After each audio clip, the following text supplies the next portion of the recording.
Ruben and Madam Karen for the welcome and the kind introduction. I am coming in not as an expert, but as a fellow parents to share. I think there is so much we can learn from one another. I'm also hoping to learn from you as well. So I hope this is going to be a time of we as parents come together to interact with one another. Like it or not, screen is like an oxygen for the young people today. They are growing up practically born holding this handheld device. If you look at a lot of kids, and sometimes we parents are guilty of it because we use it as a babysitter, right? So, but it's not all gone. I think technology is good because, like Madam Karine has said, because of the technology with the shutdown, we still can learn, we still can interact. So there is a lot of good things of it. So the important thing is that what is the balance, or how much time is productively used when they're on the screen. So before I go on to the nitty-gritty part of the balancing part, I want to talk about what is important to help them, okay? To what is important to help them. I call it my CGPA guide, all right? So as parents, yeah, teaching, training, and helping our children to grow into mature, character-driven adults who love God and love people will always stress and challenge ourselves as parents to be loving, kind, consistent, true, and respectful. And it's very important. So I have this call, university students, they always say, I want to maintain a good CGPA. So I was thinking today, maybe I also have a CGPA guide, all right? So the first, can I have the slide? The first CGPA is the, what I say is that build character, all right? Build character, be intentional in building characters. Just like if you ask any civil engineer, before they build any buildings, they will ask what kind of building you want to build, correct? Yeah, what kind of climates, what kind of geographical zone that the building is going to be located. Is that going to be a volcano, or is that going to be earthquake? So they're to look at what kind of structure in order to build that, to build that house, but so that they will determine what kind of foundation to build. So first, I would say is be intentional in building character, all right, in your kids. So because this character is the foundation, it will bring them through a long time. A lot of people ask, what do I do with my kids? So I find that from young age, if you develop character in them, you don't have to worry whether they will, what are characters important for you to develop in each of your kids. So you will know, your kids. I always tell parents, you are the expert of your own kids. So you know which area they need character building, which aspect of character. Different kids are different, all right? So you need to know. So as parents, we need to be intentional in building characters into our kids. So that is going to be a foundation in dealing with a lot of issues, be it digital, be it later on drugs, alcohol, even in boy-girls relationship. So if you teach them, if you build their character from young, you are quite, in a sense, quite secure to know that, because the character will see them through. The character will help them to say no when faced with peer pressure. Your character will help them to know what to do and what not to do. So first C is be intentional in building character. And what is the basis of this character? So inevitably, I have to bring in God, because God is the one who is the only true and never changing. So the character building is based on God. So I don't know if all of you have a belief, but teach them about God. Okay, I think Wesley is a Christian-based school, so they teach. They teach your children about God. It's very important to teach them about God. The world tell your kids there is no right and wrong. Do it if you feel like it. Do as you like. We know that it's not true. So the second G is stand for God. Teach them about God. All right? Because the world is not giving our kids a right foundation of right or wrong, so they teach them to be, do what you like, freedom. But it is that freedom that actually kills your kids. Kids actually, boundaries that actually helps kids to thrive. So parents, when you teach them about God, you are teaching them about authority, you are teaching them about respect. Yeah, so it's very important to teach them about God, to teach them that is right and wrong. So spend time. Yeah, if I find that for our family, I find that it's very, very good during this this MCO. Children have to come. I'm so glad to have the children home with us. So we have family devotion every morning. We make it a point. There's a time that we talk about God. We talk about what we discuss in the Bible, in the morning devotion as a family, and are those lessons look like in actual real life. So teach them about God and give them a purpose in life. All right.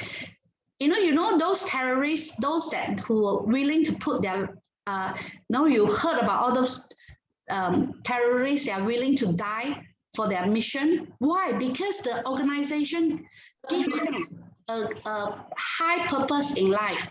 So your kids need to know what is their purpose in life. What kind of purpose are you instilling in their life? So again, if there is no God, the whole purpose in this life is to enjoy myself, to do things I like, to do things that I enjoy. So what kind of purpose are you giving to your kids? What kind of purpose? Don't wait until they are old. They are still so. Even in primary school, from very young, talk to your kids about purpose in life. What is important for them at that very juncture. Of course, we need to refine it in the manner that they will understand, because at different phase of our children's life, we play a different role and we give them different guidance. All right, so you need to learn to give them a purpose in life. What is at this juncture, maybe in primary school, yeah, what are the things that you want them to achieve? Not necessarily academically related, yeah. So just now I was looking at the video that it was shown earlier on. I think it's very good. Wesley is teaching the kids life skill as well, and there's also this boy brigade, girl brigade, those kind of training. I think all these are very good things, to cultivate in kids' life. So ask yourself as parents, have you discussed purpose of life? What are their purpose in life? Have you discussed with your kids? Explore with them what would be a good purpose at this juncture. Even primary school kids, you can talk to them, and that give them some direction as well. All right. And lastly is be an active partner in their life. What I mean by being active partner in their life is that be involved in their life. Know their friends, okay? Be involved on social media. Go and join them in their games, and be aware of the kind of games that be aware of the kind of games that they are playing, the kind of movies they are watching, the kind of books they are reading, and of course be aware of the kind of music they are listening to, but not to be critical, right? So when they talk about their daily life, be interested. All right. And this is being, when you are active partner in their life, you are involved in their life and spend time together. That is very important. Okay, not just spend time only during serious matter, heart to heart talk. Okay, let's have a heart. It doesn't happen that way. Yeah, your kids will not just sit down and have heart talk. You know, if you have young children, play with them, run with them, you know, or even just like I saw, doing baking together is a good thing to do. Or even when you go do gardening, grocery shopping, or whatever, you know, or sometimes plan some fun picnic, whatever, do things together, spend time doing life together, and listen to their woes, you know, their bad days, and ask if you can help.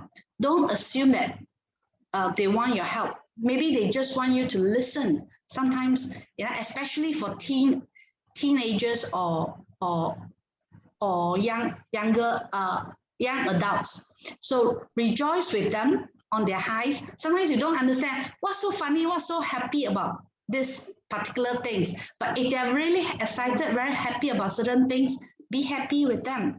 All right. So these are the things that I'll say that this is CGPA that guides parents. For me, all right, that right from the beginning, when you have your kids, be intentional in building characters of your kids. Ask yourself, what kind of kids I want to bring up? What kind of person that I want my kids to grow up to be? So that is where you start to build that character. And then you talk to them, teach them that about God, tell them there is a God. Like I remember when there's this song, oh, be careful what you do, little hands, for the God above is watching. So sometimes I tell my kids from very young that there's a God, you know, even when mommy is not there, daddy is not there, but God is there. He is watching over you, you know. So teach them and then give them a purpose in life. When they have a purpose in life, they know. You build that character, you teach them about God, and when you give them a purpose in life, you tell them life is not just on this earth, there is life after death. You know, there is eternal life. So you give them a bigger purpose, you know, and then you be involved in their life. So when you do all this, whether it is pandemic in the digital world, it's easier to teach them how to deal with this digital challenge. Okay, so as parents, what can we do practically? Okay, when you know it, when the screen use is out of control, how do you know when things they're supposed to be doing their homework, they're not doing homework, but they're playing games? You know, it's very hard to say how many hours is a good time for your kids. You know, if you ask me how many hours my girls are spending on their own screen time, I don't know. All right, but what I know is that they are consistent with their studies. They are still doing their work. They still do their studies. So I make them responsible for their own screen time. All right. So if you find that your kids' screen time is out of control, first check and see, is there changes need to be made at home? All right.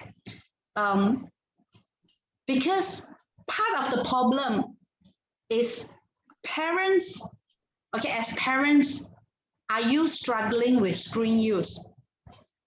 If as parents you don't have a limit, how do you expect kids to have a limit, right? So parents, first thing is do a self check. You know, do I have a problem with out of control? Okay. One good place to start is that during family dinner time, meal time, okay, or when you are on family excursion, family meals time, do you bring your handphone? Do you talk to each other or handphone are not allowed?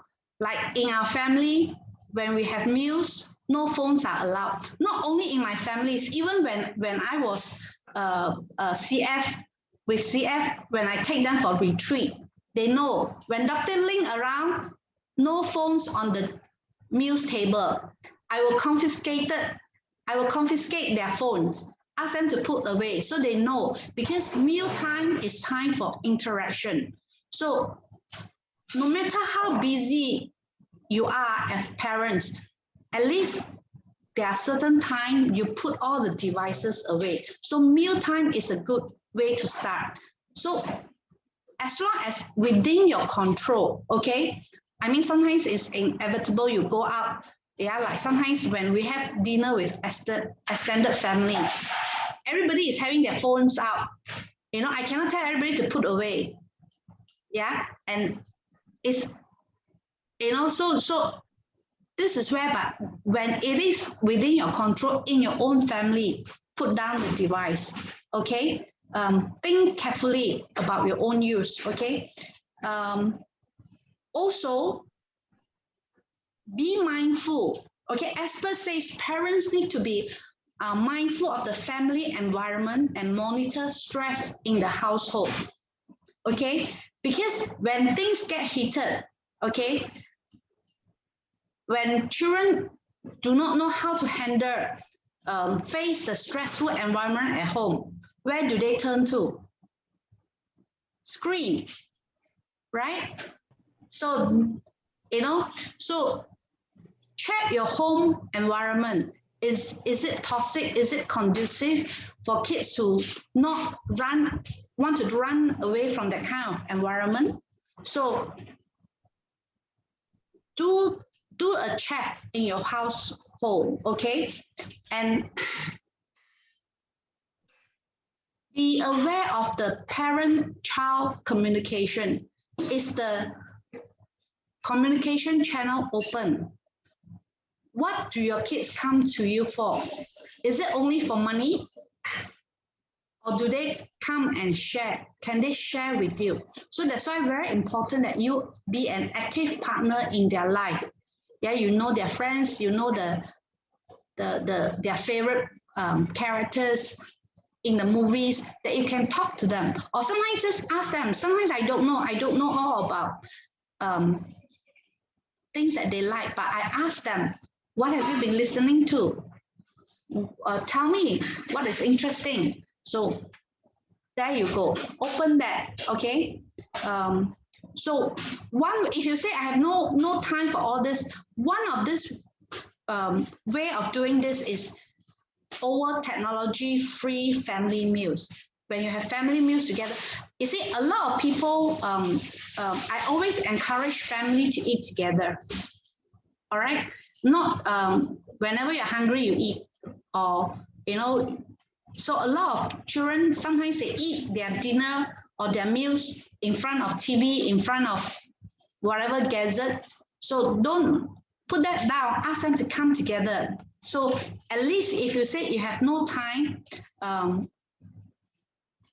when you sit on the dinner table, then you try to put conversational pointers, all right? So create some boundaries with technology, all right? Is there a structure? Is there a rules? Like, I don't encourage them to bring phones to their bedroom, okay? So I myself, I don't bring my phone out to my bedrooms. You know, by 10 o'clock, I'll leave my phone downstairs. I go upstairs. I don't bring out my phones. So if they need to use the phone for something, I'll say, don't use it at night. You can only use it for alarm clock, yes, but not to use it before you sleep and things like that. All right. Encourage physical activities. You know, go do family walk together every day. You know, exercise together or do gardening, do whatever, do something together so that every day they are not all glued to the technology at all time. So you know that mealtime they are away. You know, during the evening or morning walk, whatever you decide to do together with your kids, that are the time away. You know, park time. Ipoh has lots of nice park. Go for a walk. All right. So important things that when you are intentional in building character for them, then it's easy to teach them healthy habits and behavior so that they can find balance on their own. Because it's not easy to be a police, okay? It's easier to teach them so that they find their own balance. So for us to teach them healthy habits with technology that teach them how to build and also um, the healthy relationship with the technology, how to use the technology and help them to establish healthy boundaries with screens, all right, and be able to acknowledge that when they are having problems with technology, all right. So these are a few quick tips uh, about how to strive a balance. So my advice is know your kids, know your kids, you know, then you are be able to help them and guide them because at different levels, at different phase of your kids' life, as parents, we play different roles.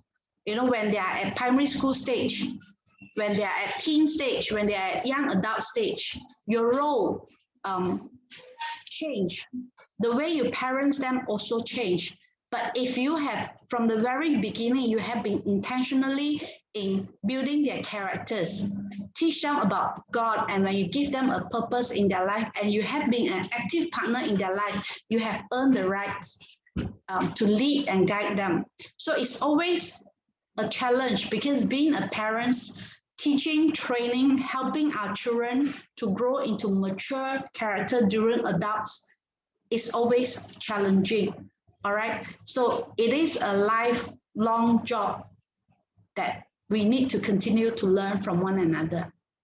So thank you for giving me attention and thank you for, um, I will pass this time back to Ruben. Just a brief sharing from me. I pass the time back to Ruben. Thank you, Dr. Ling, and I'm sure that many of the parents here have some questions for you. What we're going to do is, parents, if you have any questions, you may ask, or if you like, you may put in the chat. I noticed Miss Yvonne has already a question. But just before we go into the question and answer time for you, because I'm sure some of them will have some questions. We have some questions of our own. It's just a short kind of a fun survey. We are going to put up the questions now. Parents, if you don't mind, all of you may just help us answer these questions, and then we all can see the survey together. They are very interesting and very related to what Dr. Ling has already shared with us. So do take the time to answer these questions, and once you're done, you can also put in the chat uh, so any questions you may have for Dr. Ling. Yeah. Don't worry about the and parents, don't worry, we can't tell who answer what. Okay, so the first question: what is the longest time your child or children has spent on their devices? You may yeah, just answer I have no idea. Nobody will have any idea who answered what. Yeah, please do key in the survey. And second question down there is, how many devices are there in total in your home? Uh, and oh, we have yeah, sorry. And we have a third question is, what activities would you choose for your family if all the devices were in the world suddenly disappeared? Okay, I can, and yeah, so it's a bit interesting to see. Family picnic is so far the most popular one. Um, wow, many of you have a lot of devices. The vast majority of you said that so far I have more than 5 devices at home. Okay, And it's also an interesting question. The first question, how what's the longest time your child has ever spent on their devices? Does that include the online learning time? Oh, actually, we didn't put that down. Yeah, you can include online learning time, I guess. Yeah. So far, we have quite a few. The majority, the most popular one is about 3 hours and about 6 hours. Wow, 6 hours in one day.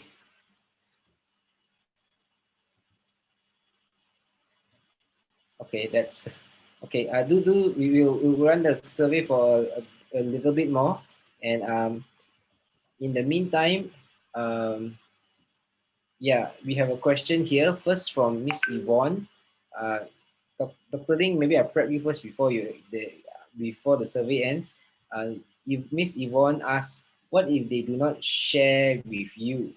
How do you motivate the kids? And then later on, Mr. Lo Ban Ho has asked in the chat as well. Can you share some examples of how to have the boundaries? Example of boundaries. Okay. Do I take the question now? Okay. You can take the question now. Okay. If the kids doesn't want to talk, okay, you cannot force it. So what I suggest is that you cultivate the habits. Like if you have a meal time. So spending time together is very important. You know, if just for a walk, even silence, not talking for a while is okay. So it begins with you sharing your life with your kids. Maybe, you know, and slowly as they listen to your life, your everyday, you know, today, what happened to you, what you do at work, or if you're working, you know, what happened, how was your day? As you start sharing with your kids will respond back. You know, if you never have the habits of sharing, so start by sharing about your day with your kids and ask them, how about you? Tell me what happened at school. What do you like best? You know, so that is where you build that interaction. So if you don't have that time together, it's buy very from you hard. so cannot. One small bite. I don't want big bite. One small bite. Sorry. Continue. So this is where I said be an active partner in your kids' life. So you know their friends. If you know their music, ask them what music are you listening to. If you know if they are playing certain kind of games, online games, find out. Ask them what is so interesting about this game. Tell me. You know. So this is where these are all topics that you can slowly find your ways into their heart. So don't expect immediately heart-to-heart talk. No, everyday life first. And then they find that they can talk to you. Does that make sense? Okay. Hope it helps, Yvonne. If you have further question, you can. Yeah, you can put it at the chat and then I'll pick it up from there. Okay. Dr. Ling, we have one more question here. Mr. Lo Ban Ho asks, can you please share the example of boundaries? Okay, so the boundaries, like I said, for no devices on the meal table. That is one boundaries I have. Yeah, so I don't know what and also like, you know, before you sleep, you know, no playing of video games in your bedroom and during night time. So these are certain boundaries. Maybe it's like rules, certain rules that you may have about gadget. Yeah, Mr. Low. So you know your kids better. You know your kids, so you know what will be helpful for them. So for me, I know my girls, so I have that for my own families. So you are the expert of your own kids, so you know what are the boundaries. So for maybe it could be for very young kids. No handphones, no playing of games before you finish your homework. Yeah. So you have to finish all your homework first before you are given the devices for your screen time or whatever you want to use for that screen. So maybe for younger kids, you may say, it's only 2 hours per day, or 2 hours on the weekend. During weekday, no devices. All right. Okay. Sorry, Dr. Ling, might I share just a little bit about these boundaries for devices? I mean, like all of us parents struggle with it, mine too. I have 2 kids, now they are teenagers, but they had devices when they were in their primary school because I was away from home and they needed to contact me. I was in another town, so no choice, I gave them a device. But I found that it was a mistake because too early, they didn't know how to manage it.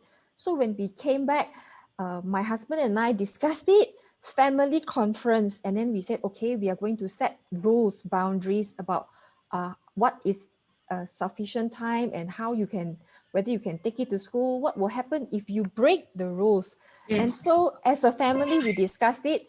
And as you say, we have to say when we say no phones in the room by 10 p.m. means husband and I also have to give up our phone, no phone. And then after that, we agreed, it came out to 20 points. And then we signed the contract together. But it was things like, because they were primary school, it was only like half an hour of phone for primary school. The girl who was older, secondary school, got 1 hour. Weekend, longer time. So perhaps parents can consider this. I sit down with you and then we set boundaries together. Everybody must follow. Yes. Thanks, Clary, for sharing that. It's very true.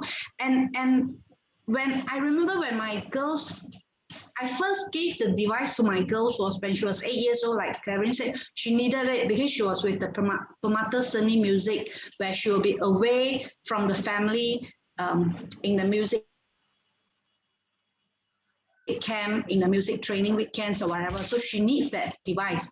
So I gave it to her, and we have boundaries also. So I tell them, Mommy will be able to check your phones as and when I like. But of course, telling her, so that it's not, because we need to monitor what is going on. Sorry. We need to monitor what is going on. So you need to know what sites your kids are accessing. So if they are very young, you need to have set all these boundaries with them. You cannot simply download whatever apps into the phone. Yeah. So talk to your kids. So like Clarice said, sit down as a family, discuss what is the best, what is agreeable. Talk to them, respect them as an individual, get their point in and set the boundary together, sign it together, everyone follows. Yeah, I definitely agree. I found that with my own children, when we discuss on the rules and they agree to the rules, they are part of the they are part of the process of making those rules. They tend to follow those rules because they were part of the discussion to make those rules. Yeah. And I think one boundary I find very important in rule is that absolutely no devices in the rooms at all. In your own bedrooms, definitely out. Yeah. Okay. We have another questions here, also from Mr. Low, and actually the questions are coming in a little bit more now. Well, I'm trying to follow the thing. He's asking also about, could you share? I'm not sure whether you be the expert of this, but maybe from whatever experience you have, can you share examples of healthy use of technologies? Would you have any examples? Yeah, I think if now they're using the technology for learning, right? So there's a lot of online courses. Okay, if they're interested in coding, you find out some coding courses for them to learn for kids. There's also courses, online courses, coding for kids, or whatever puzzles, okay, that they can play. All these are useful, can help them, or whatever that spark their interest. Very young kids be a YouTuber. They learn how to be a young YouTuber. I was looking at a 6-year-old kids. He likes, he enjoyed, so he learned about all the countries in the on the world. I mean, around, so he can make out his own songs and upload it to the YouTube. So these are all, I think these are all healthy use of technology. So don't, is it what I always find that we think that technology is bad. We need to create a healthy relationship, allow kids to create a healthy relationship with the technology. See technology as a friend that help them to be a better person. It could be developing their skills, developing their knowledge, or whatever. So this is where we instill the knowledge about correct use of technology. Does that answer? Yeah, thanks. We have another question here from Mr. Ricky. So, which one is recommended? Father to son talk, father to daughter, mother to son, or mother to daughter talk? I think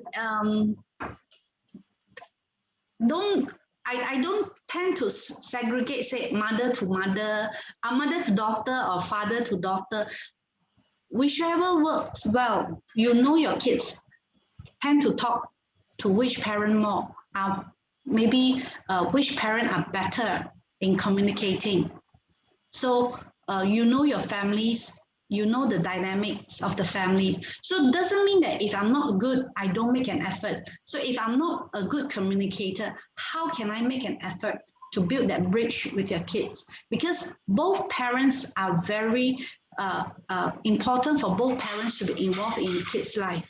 You see, this one is additional. I'll say that parents, the best gift you can ever give to your kids is when you love one another. Okay? The best gift you can ever give to your kids is when parents, you love one another, because that gives security to the kids as they grow up. And if your kids grow up in a secure environment, it helps them in every aspect, mentally, physically, emotionally, intellectually. They feel secure. So work it out with your partners. Who is the best to do the talk? But doesn't mean that you leave yourself out of the picture. Be involved, okay, in whatever ways. Okay, thank you, Dr. Ling. We have another one from Chong Pik Fan. Lisa, I think really crying out for help. What should I do? My kids 11, 14, 15, and 17. They don't like to go out from house, like walk together or gardening. What should I do? What do they do if they don't get out of house? What do they do? You know, at home, when they're at home, what do they do? Can you find activities that you can do together as a family? So if they don't want to get out, I mean, it's okay if they don't want to do gardening, they don't want to go walking. They like swimming. Do they like to play games? Get them to play family games. Play family charades. There's so many different, yeah. Play Monopoly, board games, whatever. So be creative or find another family. Okay, maybe you have another family, friends who have kids of the same age. Do activity together. So if you know that their friends, invite their friends over. You know, I know it's gonna be a bit more work. You know, I always tell my kids, bring your friends home. Yeah. So in that way, they get to mix with other friends, and I know who they are mixing with. You get what I mean? So find ways. Thank you, Dr. I think you shared a lot in the way you shared is also talking about your CGPA, start them when they're young and things like that. But Miss Yvonne, has a question about her 17-year-old daughter. What if they're already quite mature? How to motivate her teenage 17-year-old to introduce their friends to you or to her, I guess, when they are frequently going out with them, and by giving their contacts to you. I think that's the question. How to motivate the teenage 17-year-old to introduce their friends to you? Um, invite invite their friends over for dinner, for a meal. Create special. Let's say you ask your 17 girls, what do they do with their friends? What does she do with their friends when they go out? Where do they go? So you may also look up, if they have specific interest in certain things, and you can try to find out something and invite them. Hey, this is something that they are of interest as well. So be an active partner in their life. So know their life, what they are going through. So if you know their friends, you ask them, who do you go out with? What do you do today? What do you find interesting? What do you enjoy about? So you just have to spend that time digging up bit by bit. Okay, thank you. Sorry, sorry to jump in again. I just want to share with Miss Yvonne. I have a 18-year-old daughter, and when she was 12 years old, she tried to run away, and I learned then that I had to build a relationship with her without criticizing her or her friends. So, like Dr. Ling says, I started saying, okay, you can come to my house for sleepovers, and you really have to bite your tongue because the whole house is dirty. But as mommy said, this one is where we say, okay, never mind, just come. And then after that, they started saying, Mom, we want to cook. And then the whole kitchen messed up. But if we want our kids to be friends with us, we have to take that part. Sometimes they will have very nice fried rice. Most of the time, the kitchen must mop one after that. But if we want them to open up to us, we bring them to the homes. Then we say, okay, family night. They take over the whole hall. My husband and I have to go somewhere else. But after a while, we realized that because I'm a parent and I'm also a teacher, we realized that children actually have no place to go. You're talking about teenagers, they don't have a lot of safe places to go unless you want them to go to Starbucks all the time. But they actually just want to hang around. They want to have some nice coffee or nice soya bean or something. If parents like you, Miss Yvonne, you're willing to open up your home, take the mess, let them watch TV, don't judge if they eat pizza for breakfast, that sort of thing. Their friends will come to see you as the mommy that everybody can run to. And now my problem is none of them want to leave the house. All of her friends will have almost every weekend they will be here. But in the end, it is a joy. But we have to have that little bit of tahan, yan na, they say. Okay, sharing my experience. We have another question here from Mr. Vincent. Vincent may be a bit more technical. Now, school online learning starts at 8 p.m. to 3:30 p.m. and continue homework using laptop till night time. What can I do? I think this is if they are productive use of technology, they need it for class. So you cannot stop them, right? So it's important that you still allow them to use, because they're using it, and after that they need it to do homework. That's why just now in your survey I asked whether does it include the learning time. So if you have built character in them, you teach them about responsibility, then they know that the time that they spend on screen is genuinely doing their studies. How do you know whether they're genuinely using the screen, the technology for their studies, the devices for their studies? Their results will tell you, correct? So I'm not concerned about the hours spent on screen. I think the concern should be whether the screen time has excluded them from other healthy, productive work or not. So if the screen time is needed to do the work, then they need it because everything is online. Yeah, I agree. I think basically what you say is true. You have to develop their character. Self-governance is a lot better than a dictatorial way of checking on them, because in our current situation, it's going to be almost impossible to govern them, I guess. I mean, I give you an idea right now. I have a 11-year-old, sorry, a 10-year-old, 9-year-old, and a 7 years old. And my 7 years old, after the first time of me checking their history to see what they're doing, they know how to erase the history. and, and, and hide. So they're so quick and fast, and probably going to be faster than us in technology. They're going to Yes. outmaneuver us if we try to be too authoritarian and try to check on them. Uh, we're going to find a losing battle that way. So unless they self-govern themselves, they're able to self-govern themselves, that would be the best. Otherwise, I think it's not going to be a battle that we can win.